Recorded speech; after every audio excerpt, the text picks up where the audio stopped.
Večino časa smo posvetili temu, da smo se borili proti dodatnemu obremenjevanju gospodarstva. Uspeli smo pripraviti industrijski manifest, ki smo ga predstavili na vrhu slovenskega gospodarstva.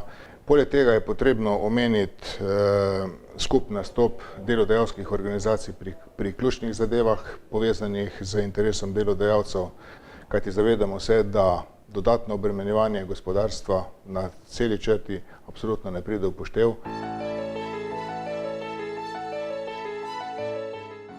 Za slovensko gospodarstvo lahko rečemo, da je absolutno bilo uspešno v izvoznem segmentu. Manjka nam pa še vedno nekaj odstotnih točk, da bomo dosegli bruto produkt, ki smo ga dosegli leta 2008.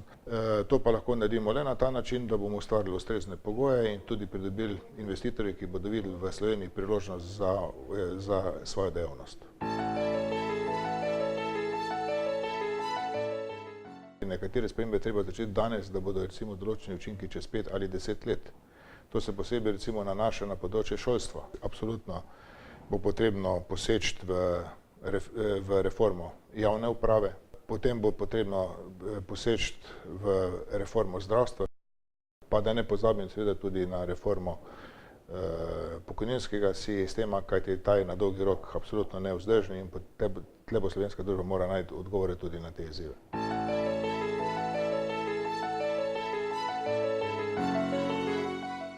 Absolutno sem prepričan, da je treba po poti, ki je Gospodarska zbornica postavila to delo nadaljevati. Morala bo iskati stične točke tudi z ostalimi delodajalskimi organizacijami in ne nazadnje, da bo Gospodarska zbornica Slovenije našla način in obliko tudi svojega racionalnega delovanja v smislu povezovanja regijskih gospodarskih zbornic. Vse v smislu zadovoljitve svojega članstva, njihovih potreb.